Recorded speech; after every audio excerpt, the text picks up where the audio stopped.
मोसा सावथुनखौ 12 सेप्तेम्बराव रिलिज खालामनाय जाबाय दतमा दाङारकुटिनि जावलिया देवान क्लाब फोथाराव प्रिमियार श'नि गेजेरजों।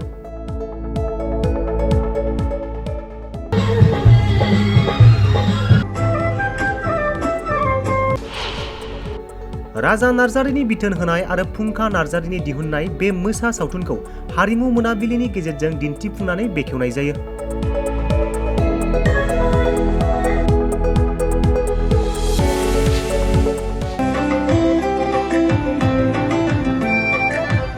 मोसा सावथुननि बिथोनगिरि राजा नार्जारिया मोसा सावथुनखौ नायफैनानै मदद होनायनि थाखाय रायजो राजा बिथांमोनखौ साबायखर बावदों। जोबोद गोजोननाय होबाय रायजो राजाफोरखौ दिनै जोंनि मोसा सावथुनखौ नायफैनायनि थाखाय।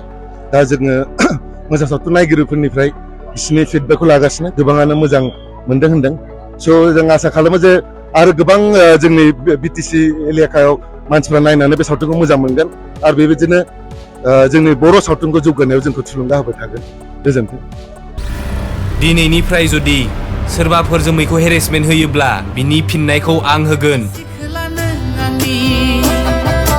बैसागु बोथोरनि बारदै सिखोला नों आंनि। नोंसोरो गथ'नो मोसासो आं मोसा। बे बेखेवनाय हाबाफारियाव मुंदांखा मेथाइ रोजाबगिरि सुलेखा बसुमतारीजों लोगोसे गोबां नायगिरि रायजो राजा बिथांमोनखौबो नायफैनाय नुनो मोन्दों। फिल्मखौथ' नायबाय दिनै मोजाङानो जादों, बयबो आर्टिस्टफ्रा मोजाङै खालामनो नाजादों, जौगादों, जौगाबावथों। मोजां मोनदों, बयबो रायजो राजाफ्रा नायबावथों।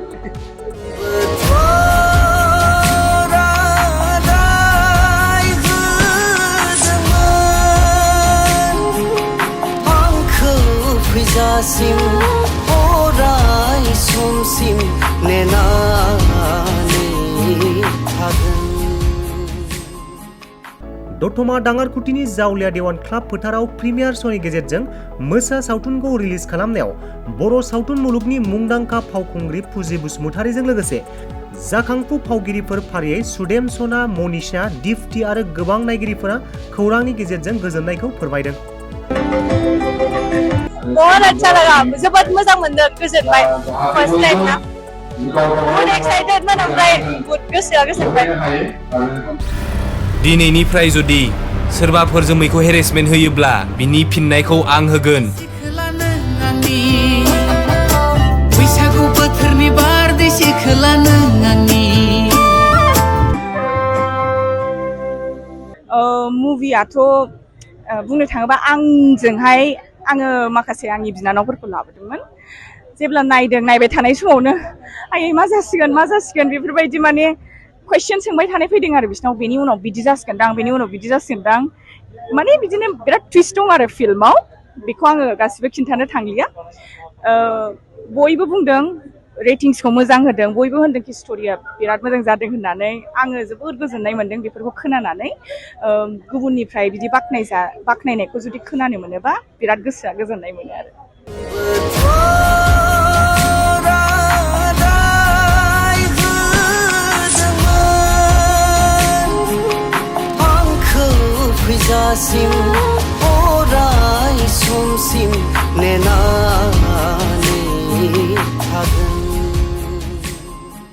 जे नों बेखौल' हास्थायो? अमाया नोंनि देहायाव नङा, नोंनि खर'आवसो। फिल्मखौथ' बिराद नायनो एक्साइटेडमोन शुटिं समनिफ्रायनो, ओमफ्राय दिनै नुनानै बिराद गोजोननाय मोनबाय आरो। ओमफ्राय आरो रायजो राजानिफ्रायबो एसेबां अननाय मोननानै बिराद गोजोननाय मोनबाय। Thank you. जे नों बेखौल' हास्थायो? अमाया नोंनि देहायाव नङा, नोंनि खर'आवसो। नोंसोरो गथ'नो मोसासो आं मोसा। खुलुमबाय गिबियावनो बयनिसिमबो। दिनै मोसा सावथुननि प्रिमियार श'आवहाय जोङो बाहागो लाफैदों आरो लोगोसे नायफैदों। मोसा सावथुनखौ नायनानै जोबोद मोजां मोनदों। मोनसे एक्सट्रा मोनसे भाइबखौ जोङो नुनो मोनदों। नायनानै मोजां मोनबाय। स्ट'रि, स्क्रिप्ट गासिबो मोजाङानोमोन। मोजां।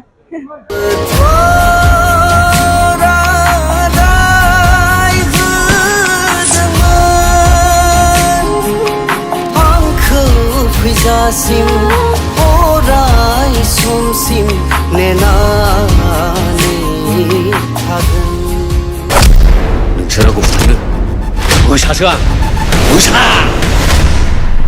मोजां मोनदों काहानिखौ राजा नार्जारि बिथांनि सिनेमायाथ' मोजां जाखायो ओरैनो स्ट'रियाबो मोजां जादों जेरै सावथाल आरो बर'जों गोदोहाय 1996आव घटना जादोंमोन थेवब्लाबो बर'जों सावथालजों गोरोबलायफिननाय हेल्प होफिनलायनाय बेखौ बेरखांदों आरो बेनिफ्राय BTC कर्टनि माखासे सिनारिफोरखौबो देखायदों आरो जोंनि बर'नि दावहारुफोरनि काहानिफोर सेक्रिफाइस खालायनाय बेफोरखौबो दिन्थिनाय जादों आरो मोजां जादों मथा मथि सिनेमाया सोलिगोन आरो मार्केटआव जोंनि बर' फिल्मा मोनसे सावगारिखौ नुनो मोनदों जे बेयाव हारिनि थाखाय जिउ बाउसोमनानै जायफोरानोखि जोहोलावारि खामानि मावदों बिथांमोनखौ बावनाय बायदि बा नेवसिनाय बायदि मोनसे सावगारिया बेरखांदों बे बिथिङाव मा बुङो नंगौ एक्सुवेलि जोंनि माबाफोराव ससाइटियाव आरोना बुहुद सेक्रिफाइस खालायबोयो बेसोरनि सेक्रिफाइसनि थाखायनो जोंनि बर'नि दानि थासारिया मोजाङाव सोलिबोदों आरो खिन्थु माखासे एक्सुवेलि बिदियाव पलिटिकेलि माबायाव थाङोब्ला थाखा फैसा मेन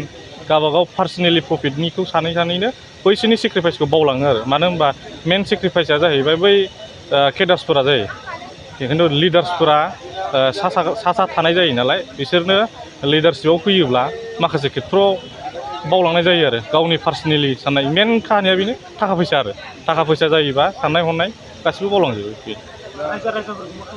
रायजो राजाफ्रा बेखौ नायनांगोन सिनेमाया मोजां जादों आरो बयबो मिन्थिखागौ राजा नार्जारिनि सिनेमाया माबायदि जायो आरो लिंसार आरो फुजि बिसोरजोंबो आंबो अनेकबार खामानि मावखांखाबाय हिसाबै आंहाबो एक्सपिरियेन्स दं मोजां जाखायो बिसिनि सिनेमा मार्केटआव आरामसे सोलिगोन आरो सिनेमाखौथ' आं मैया मोनसे गोदान सिनेमा नायदोंमोन ओमफ्राय दिनै मोसा सिनेमाखौ नायनाय जाबाय नायनानै बिराद मोजां मोनदों आरो थारमाने बोरैबा बै सिगांनि माखासे जाबोनाय जाथायफोरखौ बोरैबा गोसोआव रोमै रोमै गोसोखांफिनलायनाय बायदि मोनदों आरो आङो माखासे जिनिसखौ जोंनि मेगनजोंबो नुबोनाय बे जाथायखौ दिनै सावथुनाव बिथां राजा नार्जारि फंबाया होनाय डाइरेक्सन आरो बिराद मोजां मोनदों आं आरो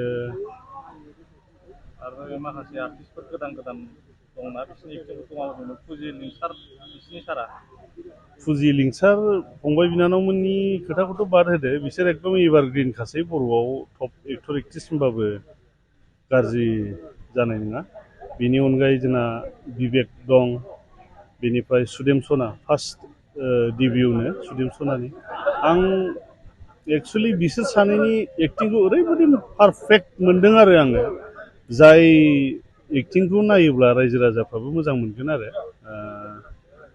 रायजो राजाफोरखौ नायनो खावलायगोन आरो आङो मोसा सिनेमा एकदम बिराद मोजां जादों बर' फिल्मनि मार्केटआव सोलिगोनना सोलिया रायजो राजाफ्रा जेबायदि सावथुनखौ नायनानै मोजां मोनो बे सावथुनखौ आं नायनाय हिसाबै गोसोआव जेन'बा बुंनो हायो आरो बिराद मोजां सोलिगोन रायजो राजाया नायनानै वाब पेन्डेल बोलायना होनाय बायदि मोनजोबदों आङो ओरैनोथ' 5-6 हाजार केपासिटिखामोन गासिबो सियारानो आरोखि सियारा बुंसे बुंनानै माखासे टिकेट मोनलाङैथ' बिराद गिदिंनानै थांफिनदों ओमफ्राय एकदम रायजो राजाफ्रा खमाव 7,000सो जादोंलै ना 7,000सो मानसिया फुरा जाखादों दृश्य দেখিলো আৰু যি আজি মোচা বুলি জনাজাত হোৱা আন্দোলনকাৰী ব্যক্তিয়ে শত্ৰুৰ ষড়যন্ত্ৰ কৰি মৰিব লগা হৈছিলে কিন্তু আকৌ ঈশ্বৰে তেওঁক বচাই আনিলে আৰু পিছত তেওঁ সমাজৰ হোৱাৰ কাৰণে বহুত কাম কৰিলে আৰু সমাজৰ সকলো জনগোষ্ঠী সকলো মানুহে তেওঁৰ বিশ্বাস কৰে তেওঁৰ ওপৰত বিশ্বাস কৰি তেওঁক সমাজক ৰক্ষা কৰিবলৈ দায়িত্ব দিছিলে আৰু তেনেকৈ দায়িত্ব পালন কৰি শেষত তেওঁ নিজৰ সকলো যিবিলাক ভাল পোৱা এৰি পেলাই আৰু নিজৰ ঘৰ এৰি পেলাই থাকিব লগা হৈছিল গতিকে এই ফিল্মটো गिबियावनो मोसा जा सावथुन बेनि प्रडिउसार डाइरेक्टर गासै एक्टर बिथांमोननिसिम साबायखर बावहरनाय जाबाय थारैनो दिनै प्रिमियार श'आव बेवहाय बाहागो लानो मोननानै लोगोसेनो आबुं सावथुनखौ नायजोबनायनि उनाव गोसोआ जोबोद गोजोननाय मोनदों मानोना जोंनि गेजेराव दिनै गोबां टेलेन्टेड महरगिरिफोर जोनोम मोनबाय आरो बिथां राजा नार्जारिया जोंनि बर' फिल्म इन्डास्ट्रिनि सासे जौगाफुनाय डाइरेक्टर बिथाङा गिबि खेब गावनिनो स्टोरी एन्ड स्क्रिप्ट लोगोसे डाइरेक्शन खालामदों बे ग्राउन्डआव जों बुंनो हायो जोंनि बर' सावथुन मुलुगनि बिथाङा सासे हिरा जानो थांगासिनो दङ